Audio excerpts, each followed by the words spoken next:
It was almost midnight when someone knocked on the cowboy's door. 3 slow knocks. Quiet. Uncertain. Like whoever was on the other side was not sure they should be there at all. Cal Briggs had been sitting in the dark for the past hour. Not sleeping. Not reading. Just sitting in the old wooden chair by the fire, the way he had done every night for the past 3 years.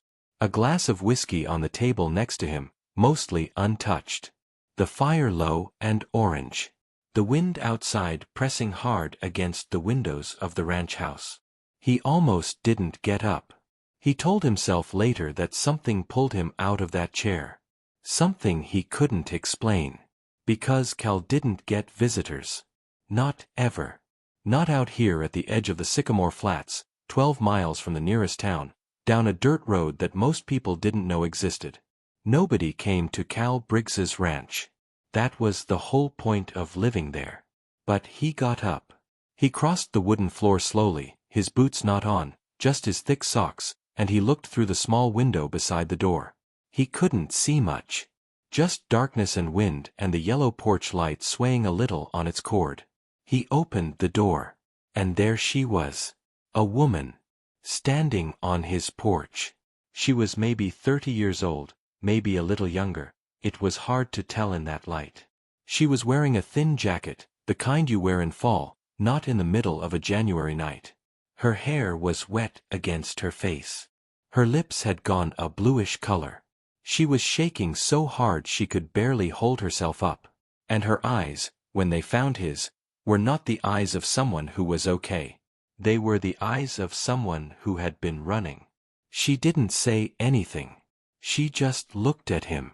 And then her knees gave out. Cal caught her before she hit the ground. He didn't ask questions right away. That wasn't who he was. He carried her inside and set her down near the fire. He threw a wool blanket around her shoulders, the heavy one from the chest by the hallway. He put a kettle on. He went to the closet and pulled out a second blanket, a thicker one, and wrapped that around her too.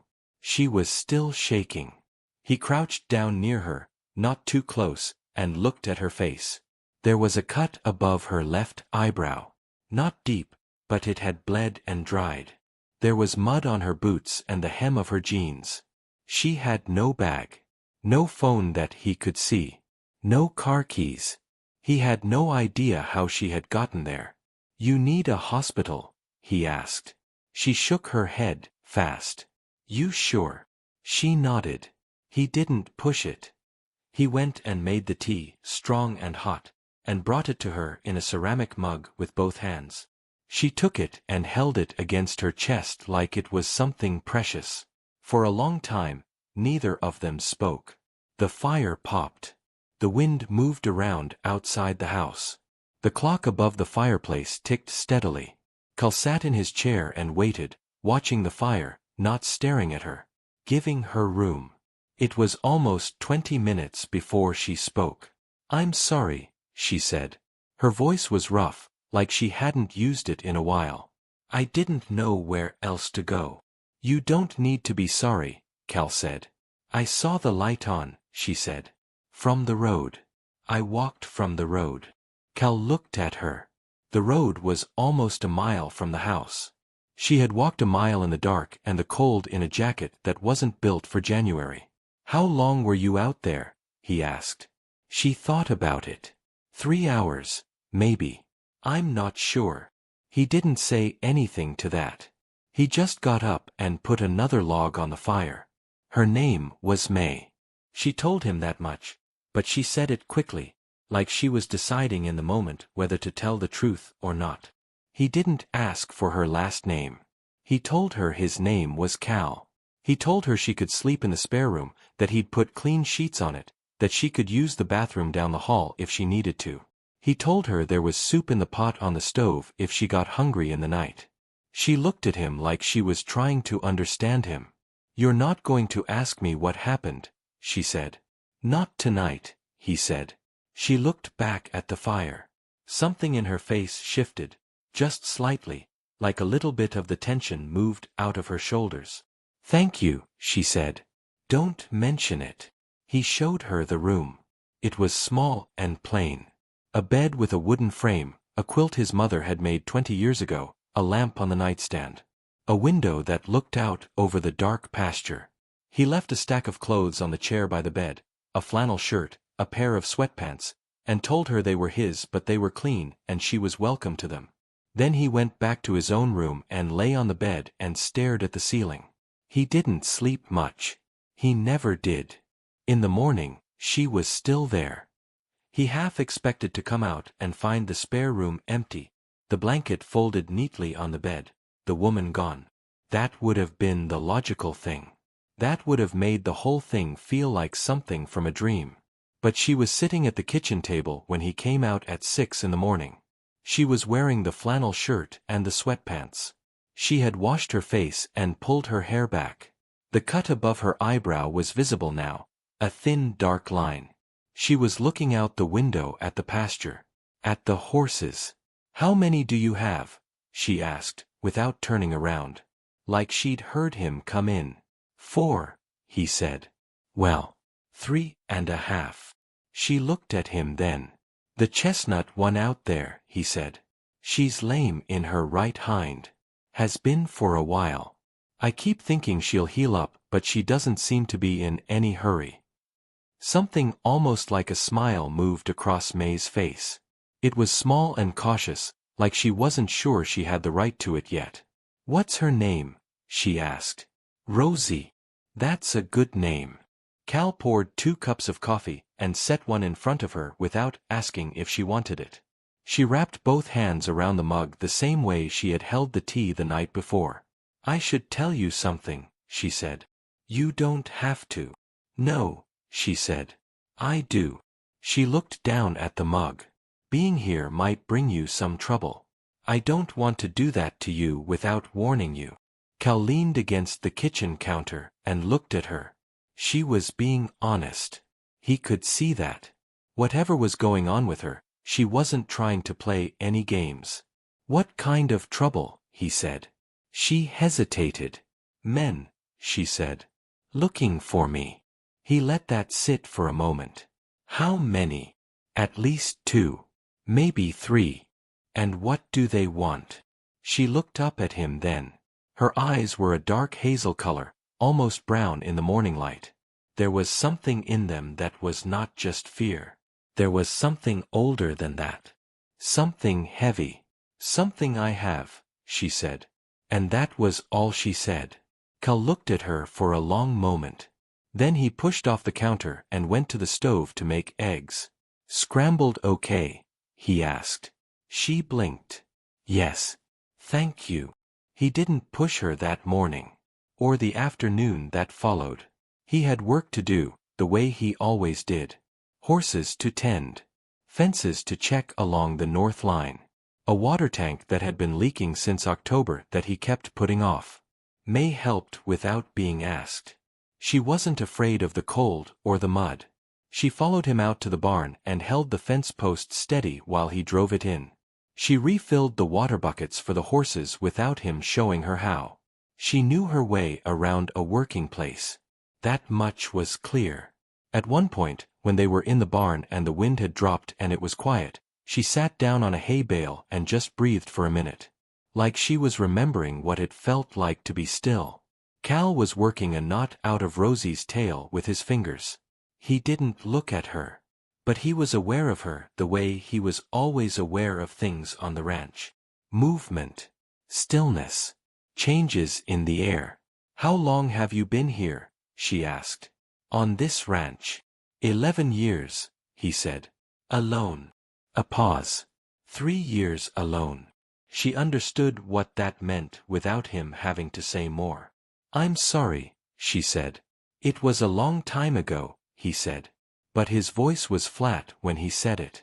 The kind of flat that means the opposite of what it sounds like. She didn't say anything else. She just sat there and watched him work the knot free, very gently, strand by strand, until Rosie's tail hung smooth and clean. That evening, she told him a little more. They were sitting at the table after dinner. He had made chili from a can of tomatoes and some leftover beef. She had eaten 2 full bowls and looked embarrassed about it, and he pretended not to notice. His name is Dex, she said. Out of nowhere. Like she had been building up to it all day. Cal waited. He's not the kind of person who lets things go. When he decides something belongs to him. He think you belong to him? He thinks a lot of things belong to him. She turned her coffee mug in her hands. I was with him for 2 years. I thought I knew him. You always think you know people until you find out who they really are. What did you find out? She was quiet for a long time.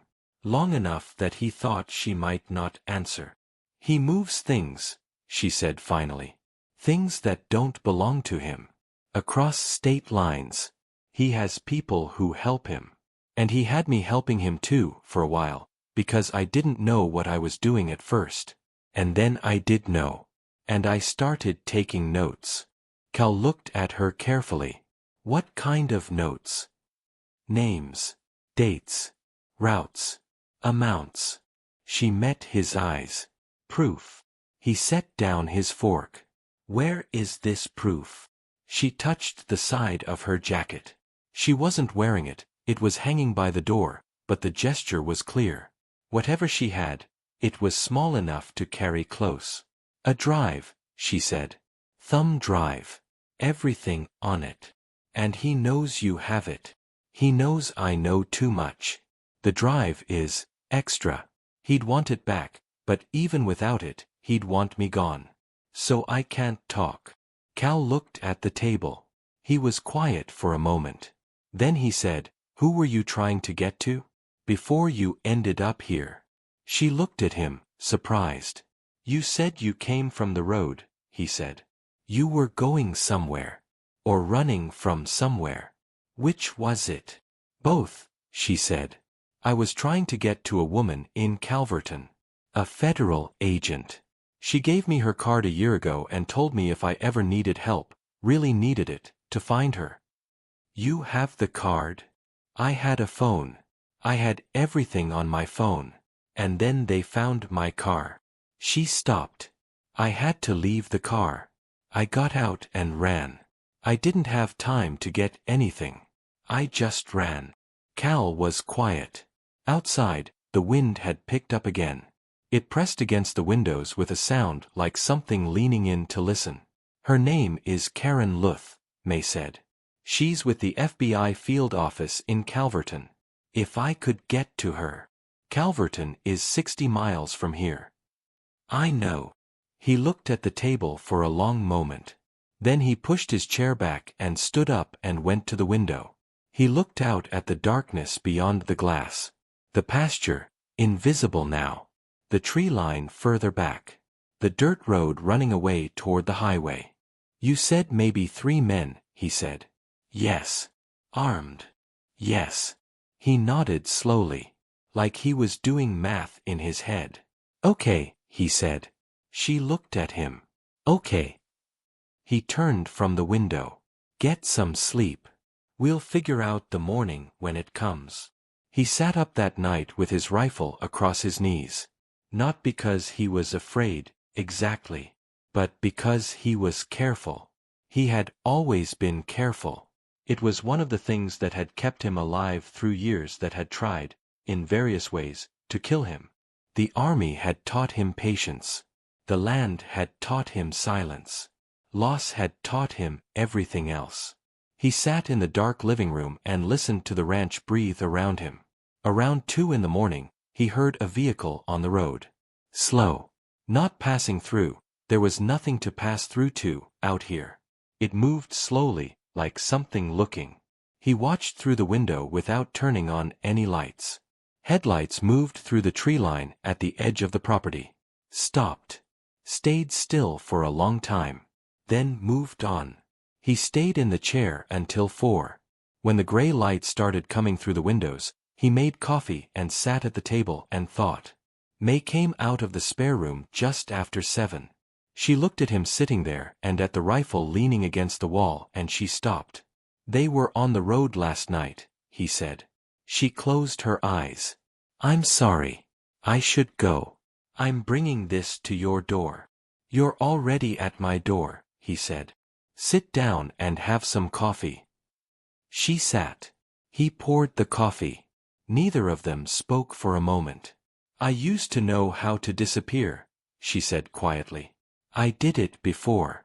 After I left the first time, before I was stupid enough to go back, I was gone for 4 months and nobody found me. But this time I didn't plan it. I just ran. And I was sick. I've been sick for 3 weeks, some kind of chest thing, and when you're sick you don't think straight. Stop, he said. Not unkindly. You don't have to explain how you got here. You're here. That's all that matters right now. She looked at him across the table. Why are you helping me? He turned his coffee mug in his hands. It was a long moment before he answered. I had someone once, he said, who needed help. And nobody helped her. He looked up. I'm not going to be that person who doesn't help. Not again. The words were simple. But they landed like something heavy being set down on the table between them. She didn't ask who he meant. She understood, the way you sometimes understand things without being told them directly. She just nodded. Thank you, she said. Stop thanking me, he said. It's getting old. She almost smiled. He drove into Denver that morning. The nearest town. 12 miles of dirt road and then 12 miles of highway. He went to the hardware store, the feed store, and a small general goods place that had a landline phone he'd used twice before when his cell service went out. He made a call from that phone. A woman named Karen Luth answered on the 3rd ring. He kept it short. He told her who he was. He told her he had someone who needed to talk to her. He told her where he was. She asked him 3 questions. He answered them. She said she'd be there before dark. He drove back to the ranch. May was in the barn when he got there, sitting next to Rosie with her hand resting on the horse's neck. Rosie, who didn't let most people near her. Who had nipped 2 different ranch hands in the past year. Who was pressing her nose into May's shoulder like an old friend. Cal stood in the barn doorway and looked at that for a moment. She called the agent, he said. May looked up fast. How? You didn't have. I went to town. He leaned against the doorframe. She'll be here by evening. May stood up slowly. Her hand stayed on Rosie's neck for just a moment longer, like she needed something solid to hold on to. You didn't have to do that, she said. I know. You didn't have to do any of this. I know that too. She walked toward him slowly. When she got close, she stopped and just looked at him. Her eyes were full of something he hadn't seen in a long time. Not gratitude, something more complicated than that. Like she was seeing him and wasn't sure what to do with what she saw. Who did you lose? She said quietly. He looked at her. He hadn't planned to tell her. He hadn't told anyone in 3 years. My wife, he said. Her name was Ruth. What happened? She needed help. And she didn't ask for it in time. And He stopped. He looked out at the pasture. I didn't see it coming the way I should have. I was too busy being somewhere else. The grief in his voice was quiet. Not loud. Not dramatic. Just there, the way a scar is there. You don't see it until you're close enough. I'm sorry, May said. So am I. They stood there in the barn doorway for a long moment. The wind moved through the dry grass of the pasture. Rosie shifted behind May with a soft sound. She would have liked you, Cal said. It surprised him when he said it. It surprised him that it was true. May didn't say anything. She just looked at him. And for the first time since she had appeared on his porch, shaking and blue-lipped and scared, something in her face was at peace. They had 3 hours before the trouble arrived. It didn't come after dark, the way he'd expected. It came at 3 in the afternoon, while the sun was still out but low and pale behind the clouds. 2 trucks. 1 black, 1 dark gray. Moving fast down the dirt road toward the ranch, raising dust behind them even though the ground was half frozen. Cal saw them from the fence line, where he'd gone to keep watch. He'd sent May to stay inside and not open the door and not come out no matter what she heard. She had argued. He had told her, calmly and without anger, that he had handled difficult situations before and that staying inside was the most important thing she could do right now. She had gone inside. He waited by the barn as the trucks pulled up into the yard. 3 men got out. The one from the first truck was big and wide through the shoulders, with a short dark beard and the kind of still face that meant he was used to using it to intimidate people. That was Dex. Cal knew it without being told. The other 2 were younger. Harder looking in a different way. The kind of hard that comes from being told to be hard. Dex looked at Cal standing by the barn and he didn't look surprised. He looked like a man who was used to arriving places and having the world arrange itself around him. Nice spread, Dex said. Like they were neighbors. You're on private property, Cal said. I'm looking for someone. Dex looked at the house. I think you might know who. I don't get many visitors, Cal said. Dex smiled. It didn't reach his eyes. Come on now. Skinny girl, dark hair, probably looking like she'd had a rough couple of days. Haven't seen anyone like that. Dex walked a slow half-circle, not coming closer, but not staying still either. Like he was measuring the space. See, the thing is, I think you have. I think she's inside that house right now. And I think you're a nice enough fellow who's going to step aside and let me and my guys go in and have a talk with her. Cal looked at him steadily. That's not going to happen. Dex stopped walking. Something shifted in his expression. The pleasantness fell away like a mask dropping. She took something of mine, Dex said. People aren't things, Cal said. I'm not talking about her. I'm talking about what she's carrying. He took a single step forward. Step aside. No. The 2 men behind Dex moved slightly. Cal clocked the movement without looking directly at them. He'd been in enough situations to know how to watch everything at once without appearing to. You don't know what you're getting into, Dex said. Neither do you, Cal said. There was a long, cold pause. And then Dex nodded to the 2 men behind him. What happened next was fast. One of the younger men moved toward the house. Cal stepped to block him. The other one came from the side. There was a moment of chaos, genuine and messy, not like anything in a movie. Cal took a punch to the side of the head that made his vision white out for a second. He drove an elbow backward and caught someone across the face and heard a crunch. He went down to one knee. Dex walked past him toward the house. And the door opened. Not because May had opened it. Because Karen Luth had arrived 20 minutes early, and she was standing in the doorway of Cal Briggs's ranch house with her badge in one hand and her weapon in the other. And there were 2 vehicles Cal hadn't heard come up the back way, and there were men in jackets with yellow lettering on them standing at the edges of the yard, and it was over before Dex could even process what he was looking at. Cal sat on the porch steps afterward. His ear was ringing from the punch. There was blood on his lip from where he'd bitten it when he went down. The yard was full of people in federal jackets. Someone had put Dex in flex cuffs and walked him to a vehicle, and now it was mostly quiet. May came out and sat down next to him on the steps.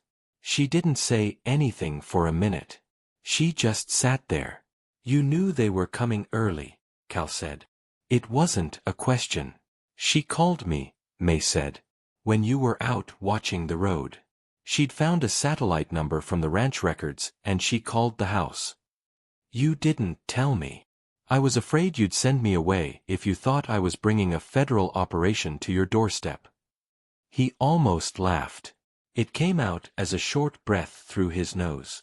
Smart, he said. I have my moments. Karen Luth came over then. She was a compact woman with gray threading through her dark hair and the kind of face that gave nothing away for free. She looked at Cal carefully, like she was reading a page in a book. Mr. Briggs, she said. I understand you made that call from a landline in Deaver this morning. I did. Why? Most people would have used a cell phone. Most people don't live somewhere that gets 4 bars on a good day, he said. She looked at him for another moment. Then she turned to May. We're going to need a formal statement. Tonight, if possible. We can take you somewhere safe. May nodded. She looked at Cal. He looked at the pasture. At Rosie, standing near the fence with her bad leg cocked slightly to the side, taking the weight off it. I'll need your contact information, Karen said to Cal. In case we need a statement from you as well. Fine, he said. Karen nodded and walked back toward her people. May sat next to Cal, and neither of them spoke for a long moment. The sun was going down now, sinking behind the flat line of the horizon out past the north fence. The sky was turning a dark orange and deep purple, the kind of sky that looks painted, the kind you don't believe is real until you're sitting under it. I'll be leaving tonight, May said. I know. I don't know what happens after. With the case. With any of it. He nodded. She turned to look at him. Thank you doesn't cover it. I know that. But I don't have a better word. He looked at her. He wanted to say something easy, something that would make it feel lighter. But he didn't have that either. So he said the true thing. You're going to be okay, he said. You know that, right? She looked at him for a long moment. Her eyes were bright in the fading light. You think so? You walked a mile in the dark in January, he said. In a jacket that wasn't built for it. And you knocked on a stranger's door. That took something. Hold on to that. She let out a slow breath. It came out shaky, like something releasing. What about you, she said. What about me? Are you going to be okay? Out here. Alone. He looked out at the pasture again. At the horses standing in the last of the orange light. At Rosie near the fence, still favoring that bad leg, still stubborn, still standing. I've been okay, he said. That's not what I asked. He was quiet. I think you might be, she said softly. I think you might be more okay than you think you are. He didn't answer. But something in his face moved, just slightly. Just enough. They took May at 7 that evening. She went with Karen Luth and 2 other agents in a dark vehicle. Before she got in, she turned back and looked at Cal, standing on the porch of the ranch house with his arms crossed and the porch light behind him. She raised her hand. He raised his. The vehicle rolled down the dirt road and out through the tree line and away. He stood on the porch for a long time after the taillights disappeared. The night was very quiet. The kind of quiet that used to feel like loneliness and now felt like something else. He wasn't entirely sure what. He stood there and let it settle around him and tried to understand what it was. The horses were quiet in the pasture.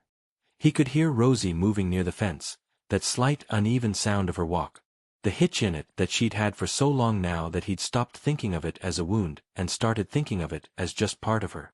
He went inside. He sat in the chair by the fire. The fire was low and needed a log, but he didn't put one on right away. He just sat there and looked at the room. The 2 mugs still on the table. The extra blanket folded on the couch where May had sat the night before. The flannel shirt she'd left, folded neatly on the chair by the hallway. He thought about Ruth. He thought about her the way he always did, carefully, slowly, like handling something fragile. He thought about her voice, and the way she laughed, and the morning he had understood too late that she had been struggling, and the years since then that had been so quiet.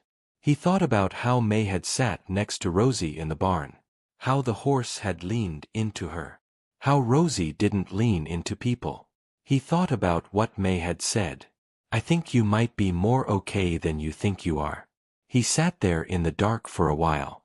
Then he got up, put a log on the fire, and watched it catch. 6 weeks later, there was a letter. He found it in the mailbox at the end of the dirt road, between a feed catalog and a water bill. It had no return address. The handwriting was careful and even. Inside was 1 page. The case went forward. The drive had everything on it. I testified last week. There are 8 more people they're looking at now, beyond Dex. Karen says it goes further than any of them expected. I'm in a new city. I have a job, a small one, but it's mine. I'm not afraid when I go to sleep at night.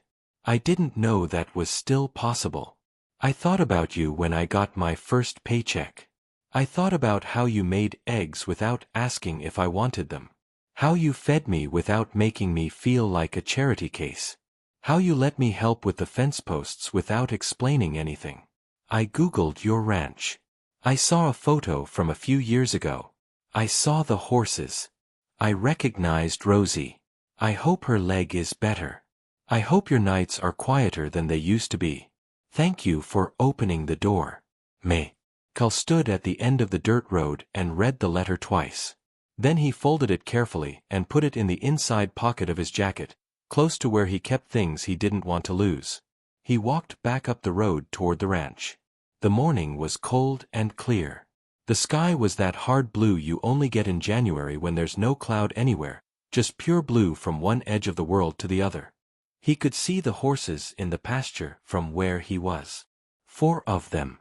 Well, 3.5, he was still counting Rosie that way, out of habit, out of something that was almost like affection. She was moving along the fence line. He watched her. And he noticed, for the first time in a long time, that her walk was different. Still not perfect. Still a little uneven. But lighter than it had been. The hitch was smaller. The weight she was putting on the right hind was something new. She was healing. He stood there and watched her walk the length of the fence, and he let himself feel it, whatever it was. Not happiness exactly, but something close to it. Something that had been gone a long time and was coming back slowly, like feeling returning to a numb place. He thought about 3 slow knocks on a door in the middle of a January night. He thought about how he had almost not gotten up. He put his hand against his jacket pocket, where the letter was. Then he kept walking toward home. The fire inside the house was still burning. He'd left it low before he went out. By the time he hung his jacket by the door and pulled off his boots, it had settled to embers. He put a log on it. He watched the first edge of flame catch and grow, orange at first and then white at the center. He made coffee. He sat at the table. Outside, the horses moved in the pasture. Rosie walked the fence line slowly, quietly, her right leg carrying her forward. The world was cold and clear and very still. And for the first time in 3 years, the silence in that house did not feel like an empty thing. It felt like something waiting. Something patient. Something that might, in time, become a beginning. Thanks for watching, and don't forget to subscribe, like, and share. Also tell me in the comments section from where are you watching right now.